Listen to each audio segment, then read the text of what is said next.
Okay, hi and welcome to this ASMR video. We are going to be playing Robocop 2 today.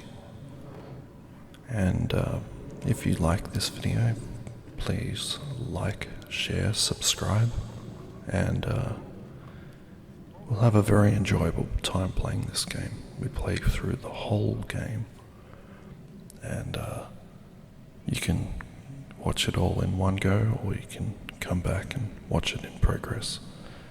But we're just going to be talking about this game and a number of other things that kind of relate to it. The kind of the way the world is, how this game that's over 30 years now, it's very pertinent to this world we're living in now and what things are coming. So we'll just be talking about that kind of stuff, and hopefully it's all very relaxing for you.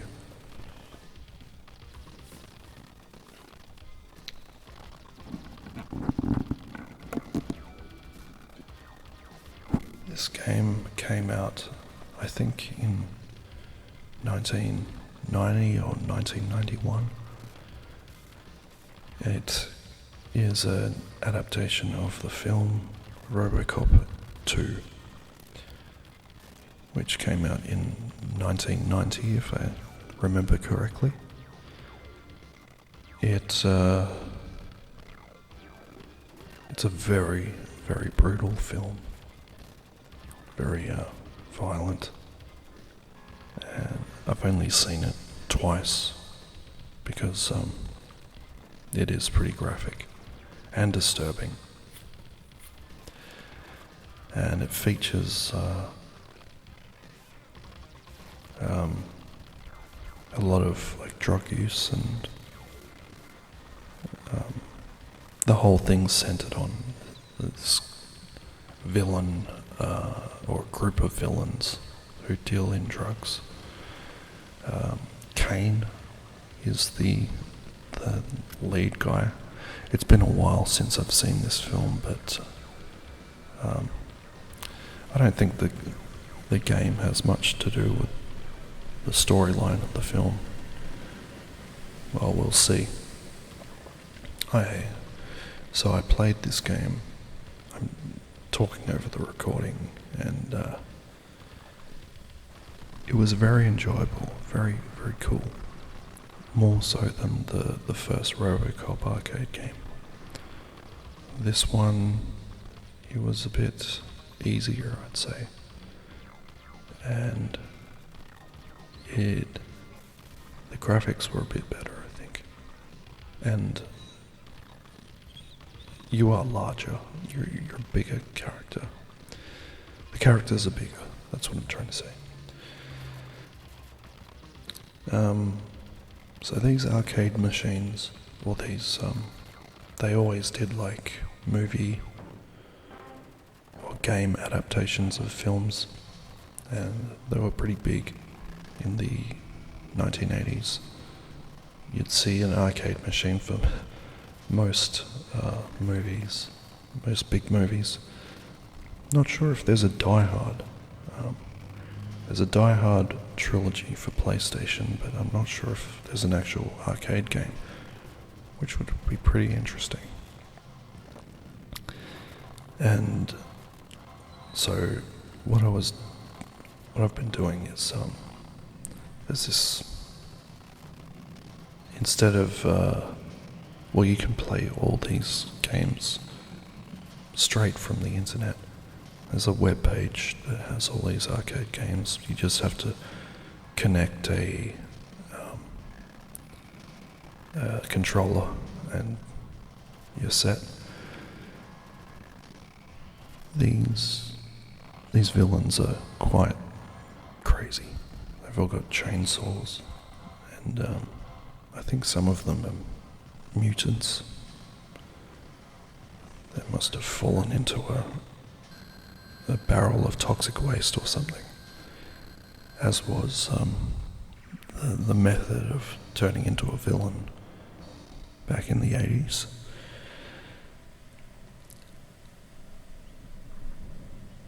Yeah, a lot of drug references in this film.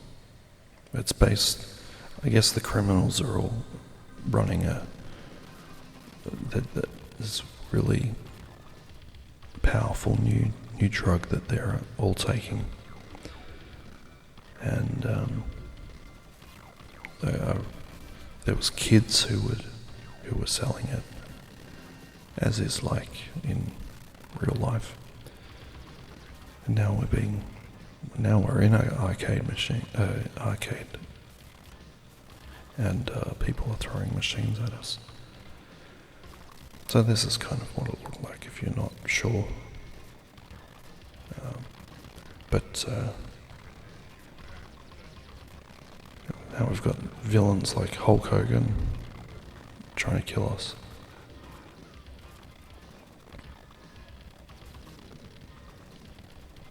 This game was, as I was playing it was enjoyable. This gun especially, this is the best gun. It's powerful as hell. I'm not sure if you can, it's a scrolling game, I'm not sure if you can go back. But there's quite a lot of villains to keep you occupied. I don't know which was the first kind of arcade game like this. Like,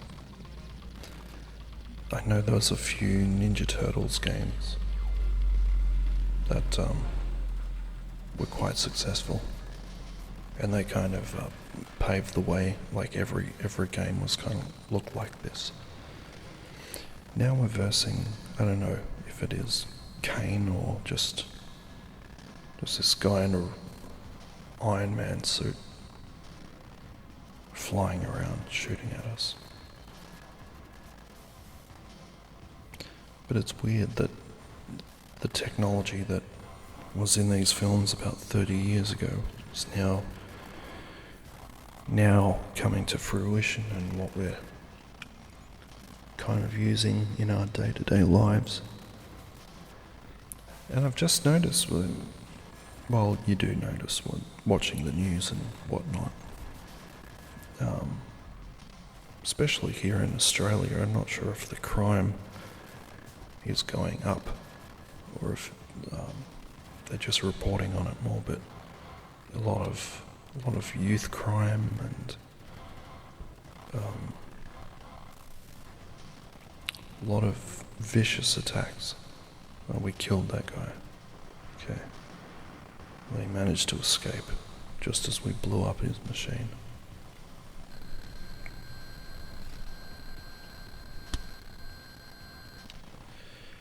Nice work, Robocop. Sector 2 is cleared. Into the next sector. Kane, you're not getting away from me. So yes, we are now driving. It's a different kind of level where we are on a motorbike now, and we're having to chase down the villain Kane.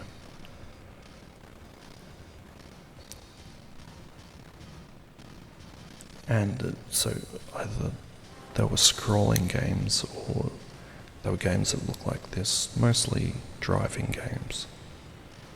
Racing games would all look like this. It was very simplistic, but it was also at the same time, it can be quite difficult. This is a nice little cutscene here. And we're playing chicken with Kane.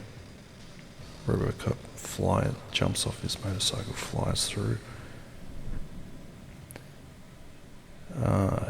And they study Kane's brain. He's still alive. And he's like this, I think they want to do some tests to see what makes someone so evil. And they end up putting his brain into a machine just like they did Robocop.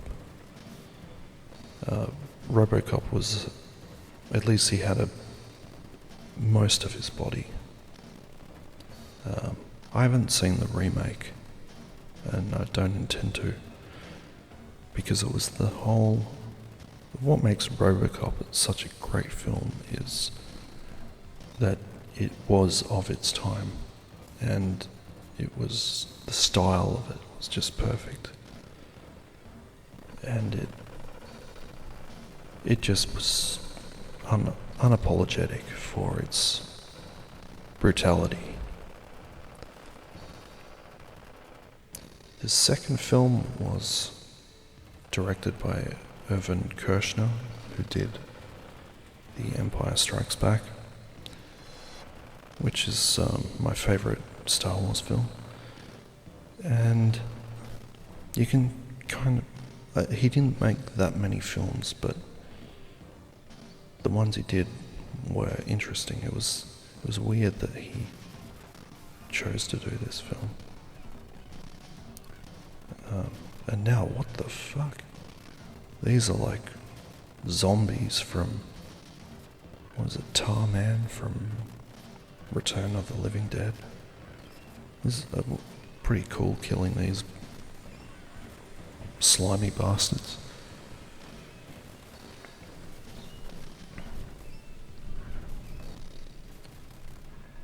Okay, we've got some, they all look like punks. Punks from the 80s. We are in the manufacturing plant of the drugs, all these toxic waste mutants with their flesh falling off them. I think it is a direct homage to there he goes. As do all villains, they fall into a vat of toxic waste and gain superhuman powers, like this guy. I always felt sorry for the villains who fell into toxic waste. Well, they've got nothing left to lose. They've got no going back, so why not just be as ruthless and disgusting as possible and evil. You just want to get your revenge for falling into a vat of toxic waste. They really should bring it back as well. Not enough villains falling into toxic waste these days. So what was I saying? Just going back to how the Robocop films are very, they're like a mirror of what we're kind of living in through now. And I try and limit my exposure to the news these days, but it always manages to find you. And I mean, it's just part of being in the society that you kind of have to, it's unavoidable looking at the news. And, okay, we're in CCP now, the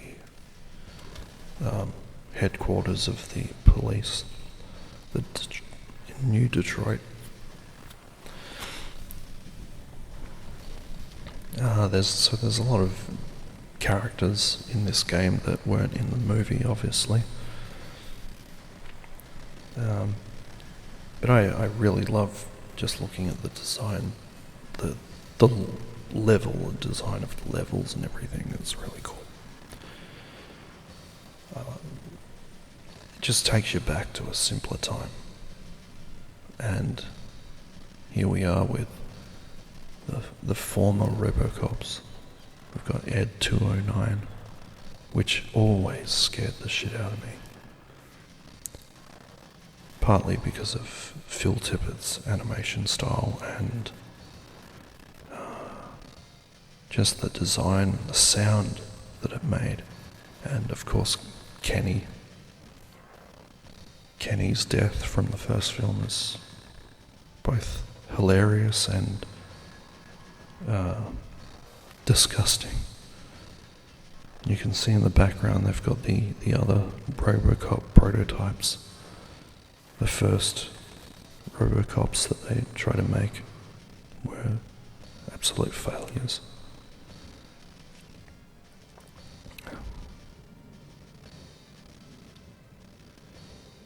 Okay, it looks like we've got more robots to kill in this level. So you're basically in the headquarters of the police, where they make all these robotic police officers. And a lot of them are, as you can see, a lot of them are malfunctioning and would likely kill any human that it came across. These look like space suits almost, but they must be like part human, part robot.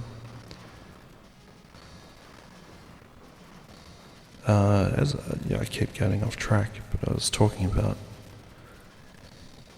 media, news intake and everything. It just feels like ever since COVID, things have taken on a real dark turn. There's a lot less, there's just some absolutely horrible crimes that have been committed and that you see on the news, and so all you can do is, if you get sad about it, it's just like a never-ending nightmare. So all you can do is try and laugh about the situation. I know that's not the right thing to do, but when these crimes that these people are committing, and a lot of them we've seen in Australia, for instance, recently have been committed by people under 18, and they might be 17, but you still have to charge them as a child, which is fucking ridiculous. If you murder someone and you're under 18, you only get 10 years, so you're out before you're 30, which is just absolutely disgusting. And there's been a few crimes like that where the civilians have lost their lives just because someone has broken into their house, or they've been stabbed with a machete in a shopping mall. It's just really getting very scary living in today's society. But I think we're all very jaded as well. There's a lot less empathy going around. And that's kind of how I'm correlating these thoughts back to Robocop. It's kind of the same kind of feeling that those films presented. Like, there's all these horrific crime happening and you can't really do anything about it because the big corporations and the people in charge actually don't want these things to be solved. You just look at California, like videos from Los Angeles and Portland and places that I would love to visit, but one day. But just as it stands now, why the fuck would you want to go to these places? They're absolute shitholes. Because the crime has run rampant and there's no consequences for the crimes they commit. They just get away with it. So very, very ruthless things going on. I haven't travelled anywhere since COVID. partly because I haven't been able to afford the absorbent prices of travel these days, but also just because from what I've seen on the news, it just looks like the world is a hellhole. It's probably not the case. It's probably just watching too much news. But you get a sense that things have shifted in a not a very good way ever since COVID happened. It's as they say, it is the Great Reset. I might be spouting conspiracy nut job theories here, but I'm just trying to fill in half an hour of talking. So, but you'd have to be blind and deaf not to notice that there's a lot of horror in our societies that is happening, and it's like the big wigs in charge are not doing anything to try and prevent things like this. You just see the insane prices, the house prices, and just like living is hard enough. And of course that's going to put stress on everyone. Everyone's feeling agitated, irritable, angry. A lot of people are angry because we're living in a horrible world, and we've got to kill the Cains of this world. We've got to put them out of their misery, just as we're doing here. But we've also got to just prevent the people in charge from letting things get worse. It's like the people in power, it's all a giant game to them. And of course the politicians change, but the problems are always the same and they never get fixed. They just get worse, it seems. So now we're on the top of a skyscraper here, and we are versing Cain in what looks like the final battle. The battle for sanity.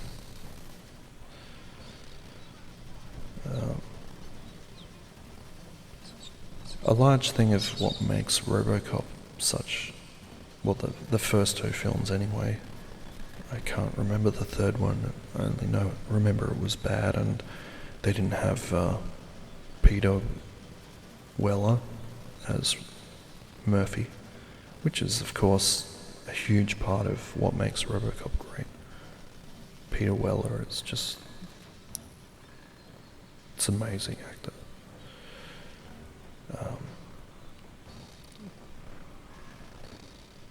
And we've got to kill this. We've got to get rid of this Cain guy.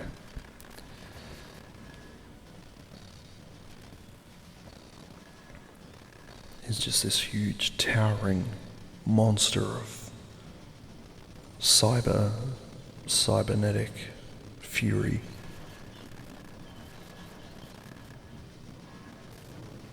We've got to somehow throw him over this building here. We're going to chuck him off like King Kong. Here we go. Whoa! Okay, we're dying. We're falling down with Cain, and we landed first, which is shit. Now Cain is on his last legs, it seems. You know, the way we're going with AI, I wouldn't be surprised if there's a Cain robot coming pretty soon. It's all very bleak. The times that we're living in, they're very bleak. this new technology and AI and everything coming along, you just wonder what it's going to look like in 10 years, what actual good and what bad things are going to come of this technology that we've got now. Are we heading into a Robocop future, or will technology make life easier, but it will make it a lot more ruthless? I wouldn't actually mind having a couple of Ed 209s patrolling the streets. At least it'll clean up some of these shitbags that run around making life hell for everyone else.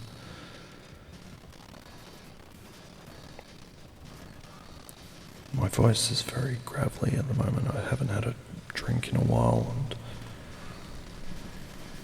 just my voice is, hopefully it's relaxing for you. And we've almost made it through this whole playthrough of Robocop 2, the game, the arcade game. We've almost killed Kane. Just a few more. Yes, and I think we've got him.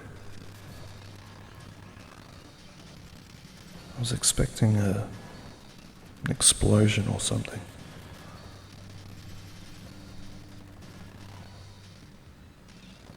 The president got away. This is what being human is all about.